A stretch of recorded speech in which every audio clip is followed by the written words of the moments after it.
de l'entrevue avec le pharmacien Germain Chartier du Jean Coutu de Berthier. Il sera question de possibles effets secondaires suite à l'injection du fameux vaccin contre la COVID. On en parlera tantôt. Voilà donc notre manchette aujourd'hui. Donc, 26 mars, vendredi, bienvenue à votre bulletin d'information sur les ondes de CTRB, votre télévision locale et régionale. Alain Belle-Humeur au pupitre. Donc, tantôt, on présentera la suite de l'entrevue avec le pharmacien du Jean Coutu de Berthierville, M. Chartier, qui nous a évidemment parlé de la vaccination qui s'amorcera sous peu dans les pharmacies, notamment au Jean Coutu de Berthier, et d'effets secondaires, c'est possible. Il y a des gens qui ont des interrogations à ce sujet-là. On lui a posé des questions. On débute par un rappel, le fameux avis d'ébullition de l'eau à Sainte-Geneviève de Berthier, dû à deux travaux. Donc, des travaux. Un avis d'ébullition préventif à Sainte-Geneviève de Berthier a été émis pour les adresses suivantes: le 228, le 231, le 240 et le 260, rang Berthelet. Donc, pour ces 4 maisons spécifiques, 4 adresses spécifiques. Les citoyens demeurant à ces endroits doivent faire bouillir leur eau au moins 1 minute avant de la consommer. Vous devez faire bouillir l'eau jusqu'à ce que la levée de l'ébullition vous soit transmise par l'automate des appels, donc un appel informatisé. Pour plus d'informations, vous pouvez rejoindre votre municipalité 450-836-4333.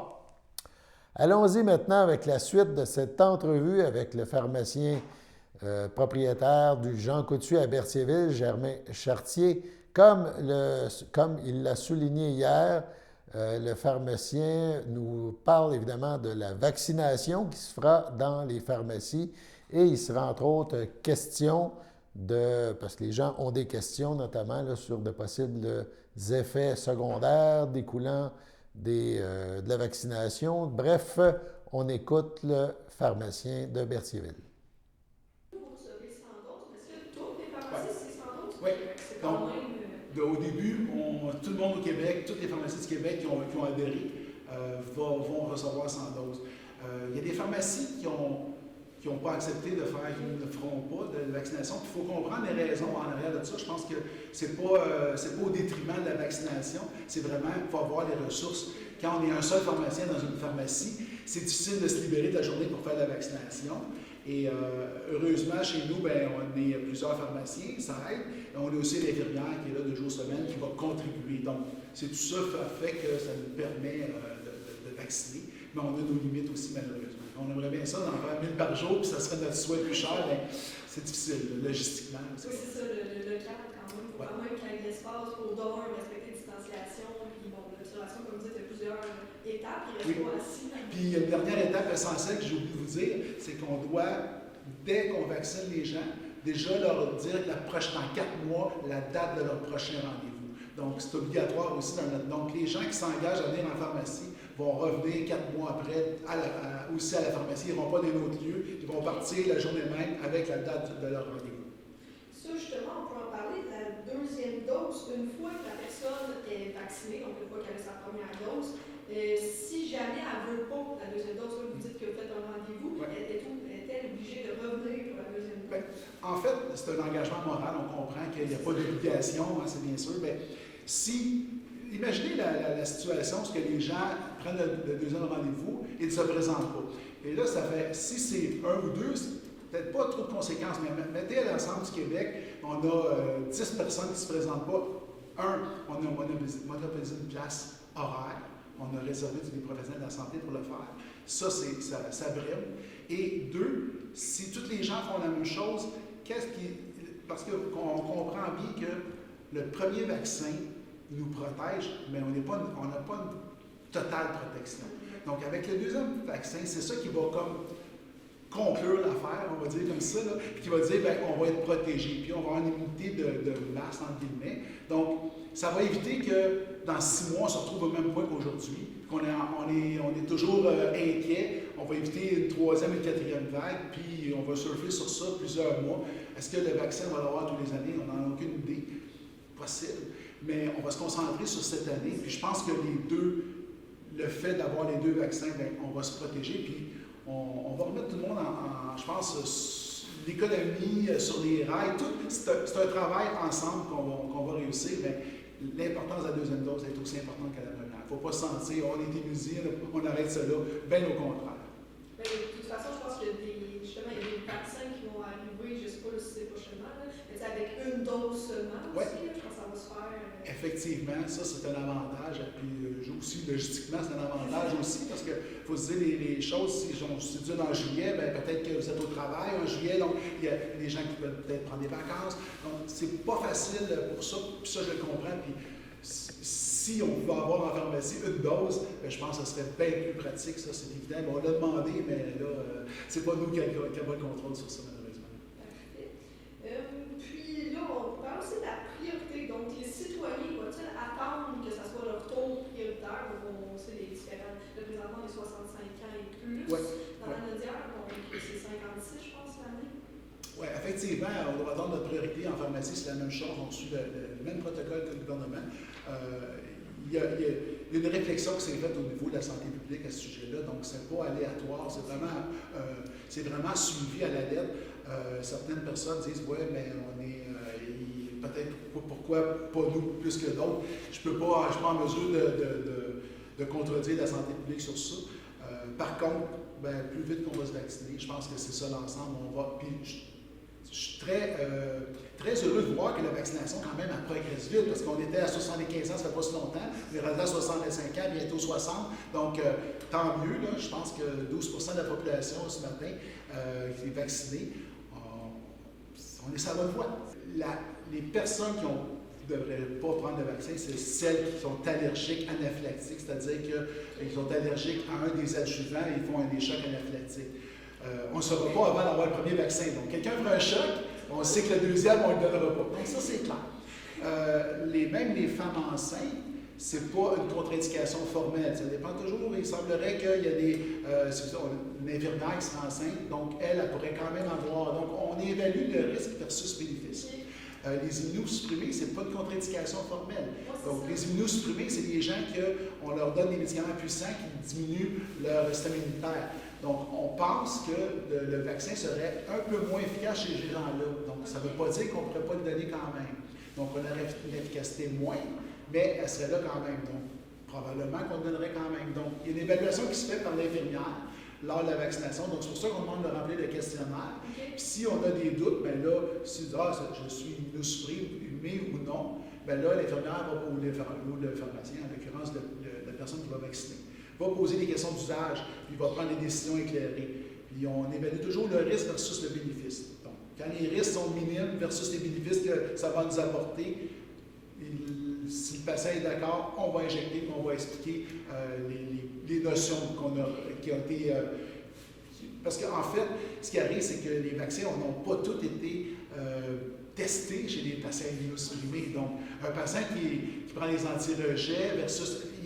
Encore là, dans les immunosupprimés, il y a plusieurs catégories. Donc, on va prendre des décisions avec lui.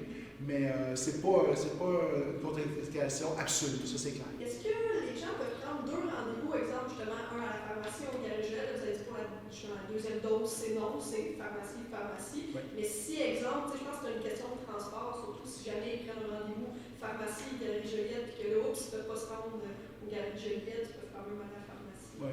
Bien, on ne recommande pas de prendre 2 rendez-vous parce qu'on réserve 2 plages horaires pendant ce temps-là. Mais s'il y a des gens qui le font, au moins aviser l'autre place pour canceller le rendez-vous si vous avez eu la vaccination ailleurs. Ça, c'est primordial parce que quand on réserve une plage horaire, pour nous, vous comprendrez qu'on doit suivre les mêmes critères que la santé publique. Donc, un patient qui ne se présente pas, ben, qu'est-ce que j'ai là comme alternative? Oui, je pourrais, entre guillemets, je peux trouver des patients dans la pharmacie. Ça se peut, ça peut arriver, effectivement. Mais le problème là-dedans, c'est que quand on prépare les doses, c'est bon pour la journée seulement. Donc, si on le sort du frigidaire, tout ça, c'est bon quelques heures. Donc, faut absolument que les vaccins soient conservés sécuritairement. Ça, il n'y a pas de problème. Puis après ça, pendant la journée, il faut s'en occuper de ces vaccins-là. Ils ne sont pas laissés sur le comptoir et tout ça. Donc, il faut vraiment s'assurer que si on sort une boîte de 10 doses, il faut la passer dans la journée. Ça, c'est clair. Donc, on a la dernière alternative de passer les gens à la pharmacie ou les employés qui suivent les critères. Puis si à la fin, on perd une dose, on n'a mieux pas faire une dose, on va vacciner quelqu'un à proximité. C'est ce qui va arriver. Mais on ne souhaite pas. On souhaite suivre les règles, puis c'est plus facile comme ça. On n'a pas de perte, puis il faut éviter les pertes. Ça, c'est clair. On n'a déjà pas beaucoup de doses. On va s'assurer de vacciner des gens avec. Là. C'est comme on dit, s'ils ne prennent pas le rendez-vous justement la même journée, parce que la même journée, ça risque d'être un peu plus compliqué, mais s'ils ne prennent pas la même journée, c'est plus facile d'annuler le deuxième, c'est à l'autre. Oui, tout à fait, tout à fait. Puis c'est ça qu'on recommande, là, au moins, tu sais. Donc, mais on aurait mieux les gens prennent un rendez-vous, puis mais on comprend qu'il peut y avoir des choses qui arrivent aussi, là, donc c'est possible. Puis on comprend aussi, on a une dynamique particulière à Berthier, parce qu'on n'a pas beaucoup de plages horaires disponibles. Là, présentement, j'ai regardé ce matin, c'est complet pour le mois prochain. Donc, c'est pas facile. On a une journée par semaine, je ne me trompe pas, de vaccination, excluant les pharmacies qui vont commencer, bien sûr. Donc, ça met de la pression quand même sur les gens de Berthier qui doivent se déplacer, qui n'ont pas de véhicule. Je sais qu'il y a certains organismes communautaires, dont le CABA, peuvent accompagner les gens, mais c'est une problématique. Puis je ne sais pas si c'est exclusif à la région, mais c'est une difficulté que les gens rencontrent, c'est sûr. Ça, je pense que la laveterie, c'est le même principe dans l'optique. Il faut quand même qu'ils se déplacent ailleurs. Oui, ben, je ne sais pas si à la laveterie, ils ont un centre communautaire. Ils peuvent avoir l'espace, mais c'est la non-disponibilité des lieux. Donc, c'est ce qui arrive aussi là, présentement. Le gouvernement a deux défis, les emplacements, et aussi les personnes qui vaccinent. Donc, ils ont besoin des vaccinateurs, puis des évaluateurs, puis tout ce qui va alentour. Là. Donc, c'est une grosse logistique, c'est sûr. Exact. Puis, justement, est-ce qu'il peut y avoir des effets secondaires suite à l'injection du vaccin? Là, on en a parlé un peu, mais... Oui, et puis c'est sûr que dans l'ensemble, les effets secondaires se ressemblent à d'autres vaccins. Les gens peuvent avoir des maux de tête, peuvent avoir de la fièvre, peuvent avoir une fatigue, une douleur locale, c'est bien sûr. Heureusement, c'est très varié d'une personne à l'autre, mais heureusement, normalement, ça ne vous empêche pas de travailler ou de faire vos occupations. Ça peut durer quelques jours. Il y en a qui sont plus ou moins réceptifs. Est-ce que le premier vaccin va être la même chose que le deuxième?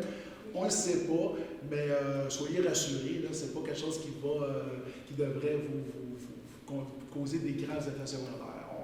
C'est pas ce qu'on a comme... mais oui, effectivement, je ne peux pas vous dire que vous n'aurez pas, c'est impossible. Donc, les Tylenol, souvent, sont une option après, si vous avez des effets secondaires, mais on va vous rassurer à ce niveau-là, vous nous appelez à ce moment-là, si vous avez des effets secondaires, par la pharmacie. Même si les pharmaciens ont notre bagage universitaire, la vaccination, c'est un nouvel acte. Donc, on a eu 8 heures de formation juste pour apprendre les endroits, tout ça. Donc, excluant la théorie qui est plusieurs heures de théorie. Donc, non, soyez sans crainte. Nous sommes très bien formés à ce sujet-là. Allons maintenant à la pause. Le samedi matin, dès 9h30, nos téléspectateurs sont invités au Super Bingo télévisé diffusé de nos studios de Berthierville. Depuis maintenant une vingtaine d'années, plusieurs adeptes de la télévision régionale se sont partagés un montant de 600 $ disponible chaque semaine lors de cette joute de bingo télévisé. Un animateur et 3 bénévoles se succèdent à la caméra dans le but de vous faire passer une petite heure agréable et payante le samedi matin. On peut se procurer les cartes de jeu chez les dépositaires autorisés participants, c'est-à-dire à Berthierville, le dépanneur Formule 1 rue Gilles Villeneuve, le marché IGA Extra sur la rue Gabriel-Brissette, le marché Métro rue Notre-Dame, la pharmacie Proxime rue Frontenac, le garage Pétroté sur la rue Gilles Villeneuve et à Saint-Ignace-de-Loyola, le marché Aldo rang Saint-Michel, le dépanneur Le Magasin Esso sur le chemin de la Traverse. C'est un rendez-vous tous les samedis matins à 9h30 sur les ondes de CTRB, votre télévision régionale et communautaire. Je m'appelle Nathan. J'aime vraiment ça faire du vélo. J'adore aller vite. C'est fun. Quand il fait chaud, j'aime jouer dans les jeux d'eau pour m'arroser. Ces amputés de gaz qui m'ont donné me protègent. Merci!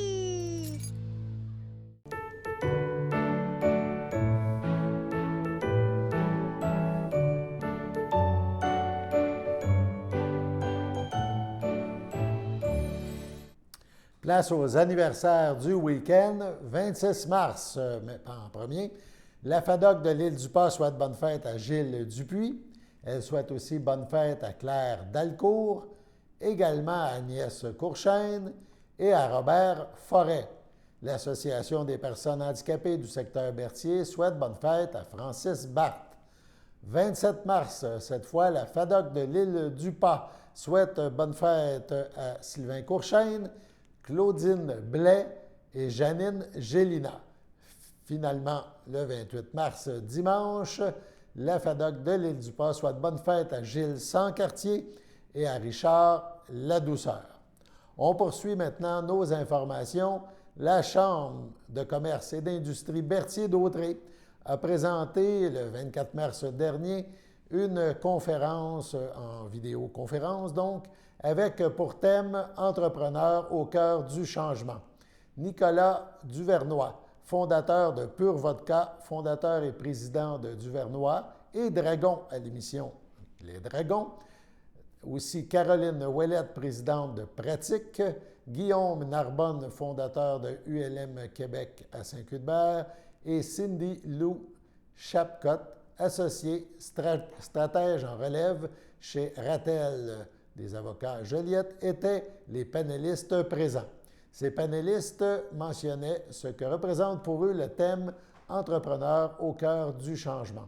Ensuite, M. Duvernois, qui s'est réinventé en créant du désinfectant à main avec son alcool, raconte une petite anecdote personnelle en lien avec ça. On écoute cet extrait de la conférence. Bien, pour moi, l'entrepreneur au cœur du changement, c'est quelqu'un qui vit des vagues souvent aux 6 mois. Hein? Aux 6 mois, on sent qu'il y a des grands changements, qu'on doit se réadapter, qu'on doit innover, rajouter des nouvelles fonctions, des nouvelles choses dans l'entreprise. Donc, c'est vraiment ça. Et l'entrepreneur, c'est le porteur de tous ces dossiers-là.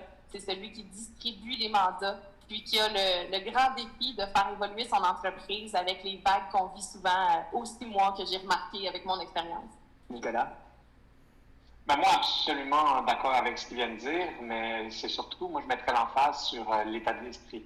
Hein? On parle toujours de changement, d'innovation, de se réinventer, mais avant tout, avant d'être des mots, c'est surtout un état d'esprit. On ne décide pas du jour au lendemain de dire « Bon, ben ce matin, je vais me réinventer ». Non, c'est une démarche entrepreneuriale, c'est une démarche de vie aussi. Et puis, ben, l'entrepreneur au cœur du changement, ben, je crois qu'il doit le faire au quotidien. Il doit toujours vouloir être meilleur, toujours vouloir fameux terme, se réinventer, surtout quand ça va bien, pour être prêt pour quand il y a des vagues qui arrivent comme cette dernière année. L'entrepreneur au cœur du changement. Je le disais tout à l'heure, là, mais j'adore le titre de notre conférence, l'entrepreneur au cœur.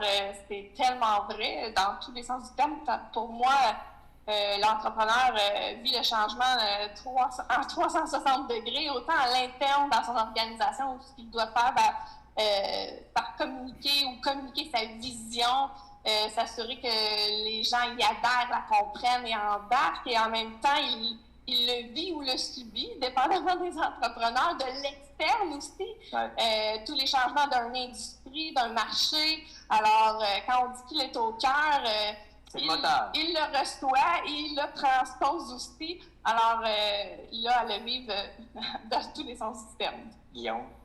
Oui, ben, moi, j'ai un petit peu décomposé la question. Puis, l'entrepreneur, c'est quelque chose qui est très à la mode comme terme. Mais un entrepreneur, c'est pas nécessairement un gestionnaire, c'est pas nécessairement un homme d'affaires. C'est vraiment quelqu'un qui va être très engagé au niveau de son entreprise, au niveau des projets. Donc, l'entrepreneur, il fait face en continu à un paquet de changements. La différence, je pense, un petit peu dans le thème qu'on a aujourd'hui, c'est est-ce que c'est le changement qui est naturel, qui est lié à l'évolution, ou est-ce que c'est un changement qui est imposé, comme ce qu'on vit actuellement? Alors, c'est un petit peu cette manière-là que je m'interprète de comment on va faire face. Mais l'entrepreneur, par nature, est habitué au changement. Donc, c'est juste que là, c'est global, ça touche tout le monde. Mais je ne pense pas que les entrepreneurs soient surpris, qu'ils soient désemparés. C'est important pour moi. Quand on a lancé donc l'idée de faire du désinfectant, entre le moment où je me suis dit je vais en faire et la première commande qu'on a envoyée, c'est 10 jours. 10 jours, là, c'est un record du monde, croyez-moi. Et encore une fois, il y a des coûts physiques et émotionnels à ça, mais je les ai acceptés. Est-ce qu'on a dormi dans ces 10 jours-là? Non, oublie ça. Zéro. C'était affreux pour de vrai, mais il fallait le faire. Je dormais 2-3 heures par jour. J'étais excité par le projet, mais c'était tellement complexe. On ne connaissait rien, là. Puis, en plus, ça, c'est un produit que Santé Canada doit donner son approbation. Il faut développer les recettes, il faut avoir les approbations. Faut trouver, tu trouves ça ou tu as des bouteilles de plastique, malheureusement, on va se dire. Des bouteilles de plastique en pleine pandémie, c'est comme, wow, c'était quelque chose. Des fois, tu te dis, pourquoi juste cette idée-là? Mais, non, nous, on a la petite anecdote de l'aide. Donc, très rapidement, on a quand même une grosse machine, là, fait qu'on produit beaucoup de désinfectants. Et à un moment donné, un regroupement de centres hospitaliers qui nous passe une commande, puis c'est vraiment important de répondre aux hôpitaux, on va se le dire. Et puis c'était pas loin du $1 million de risque, là, entre guillemets, il fallait comme bouger vite. Et puis notre institution financière Desjardins, qui normalement, et pas juste eux, toutes les institutions financières, ont réanalysé les situations. Bon, ben, qu'est-ce que vous voulez faire? Je crois qu'ils ont bougé en 15 minutes quand ils ont vu notre... ils nous connaissent depuis longtemps. Puis ils ont vu que c'était important. J'ai tellement été comme... Le terme exact en français, c'est « wowé » par le fait que j'étais comme « oh shit, OK, ils ont vraiment dit oui, genre en 15 minutes, de nous ouvrir comme un genre de comme très spécial pour ce projet-là, pour répondre à l'hôpital. » Tu sais, c'était comme un travail d'équipe intersectoriel où il y a des grosses prises de risques monétaires, puis ça s'est fait comme ultra facilement. Fait que ça, c'était une aide... Non, bon, ma montre qui me répond. Je n'ai pas posé de question, mais bref. Ça, c'était une aide, une entraide, tu sais. Puis ça, j'ai été... Wow, moi, je croyais pas qu'il pouvait bouger aussi vite. Finalement, je me dis, là, maintenant qu'il bouge moins vite, là, comment ça se fait que tu peux bouger vite comme ça quand il y a un feu?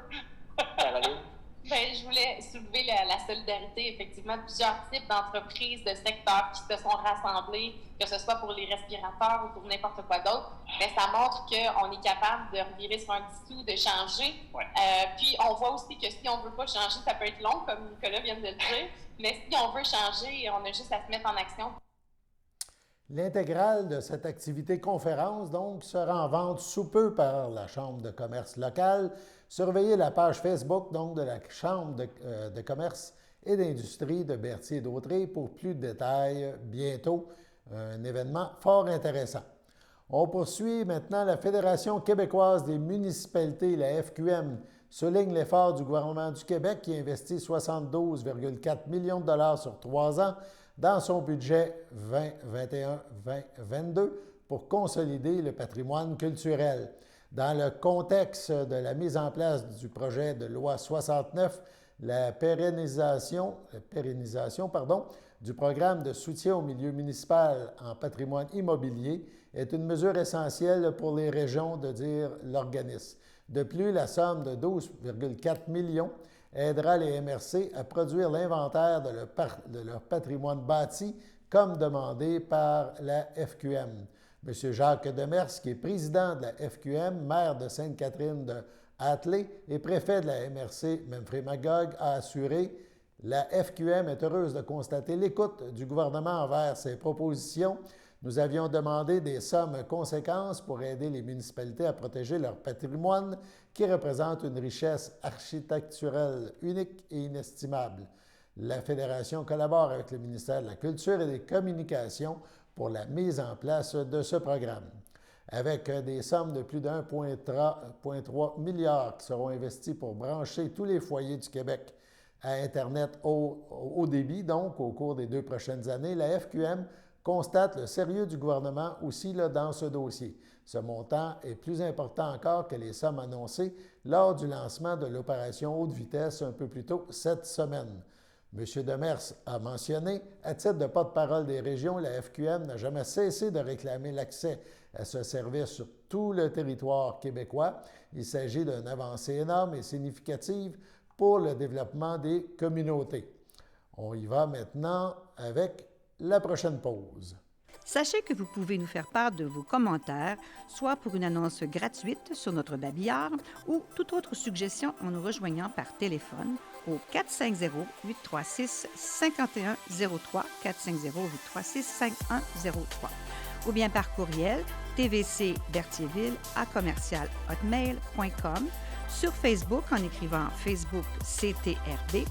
Et surtout, n'hésitez pas à visiter notre chaîne YouTube afin d'y retrouver une grande partie de notre programmation sur YouTube CTRB. Les émissions sont classées par catégorie, vous permettant de chercher moins longtemps. Vous pouvez aussi cliquer sur le rectangle rouge « S'abonner » pour être à l'affût des dernières émissions enregistrées.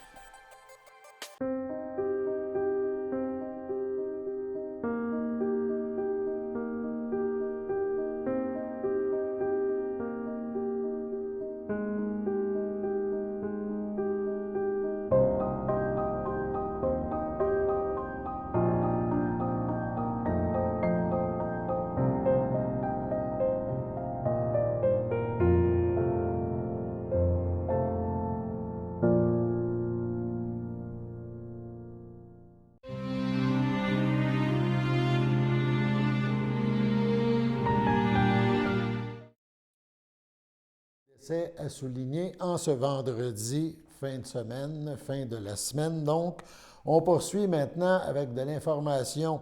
On a parlé de la COVID au début, de la vaccination, et maintenant les statistiques de ce vendredi 26 mars. Malgré les variants, la situation s'améliore dans la Naudière. Si on y va par MRC, le nombre de cas, dans Dautrey, on est passé de 41 hier à 31, c'est 10 de moins. On occupe, façon de parler, le 3e rang des MRC dans la Naudière. Celle qui compte le moins de cas, Matawini, 19, Montcalm, 27, la MRC Dautrey, 31, Joliette a maintenant 38 cas. Les deux MRC les plus populeuses sont celles qui comptent évidemment aussi plus de cas. On parle de l'Assomption, 119 cas, et les Moulins, 132 cas. Malgré dans ces deux cas-là, c'est des baisses de 8 pour l'Assomption, de 2 pour les Moulins. On disait 10 dans Dautrey. Joliette, c'est le même nombre qu'hier. On parle de moins 5 dans Montcalm, et Matawini, c'est toujours égal. Dernier petit point, jusqu'ici dans la Naudière, les personnes touchées par la COVID, on parle de 54 des cas sont des femmes, 46 des hommes. 98 des personnes décédées, on a parlé de 501 décès, donc 98 touchent les personnes de 60 ans et plus. On parle de 8 pour les 60 à 69, 22 pour les 70 ans à 79, 41 pour les 80 à 89 ans et 27 pour les 90 ans et plus. Donc, c'est quand même fort important. Présentement, la catégorie où il y a le plus de cas, c'est les 19-25 ans. On parle de 4 252 cas ou 20 du total des cas dans la Naudière. Passons maintenant à la météo.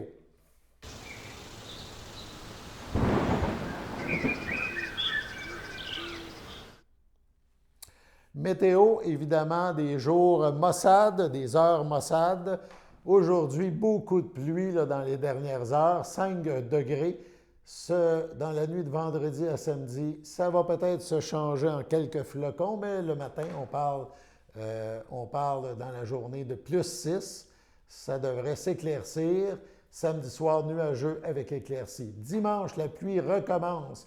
Plus 9 de la pluie. Dimanche soir, plus 8 de la pluie. On parle quand même de beaucoup de pluie. 20 à 25 mm, 5 mm de plus pour là. Et du soleil lundi. Voilà, Alain Bellumeur au Pépitre qui vous invite à notre prochain bulletin lundi.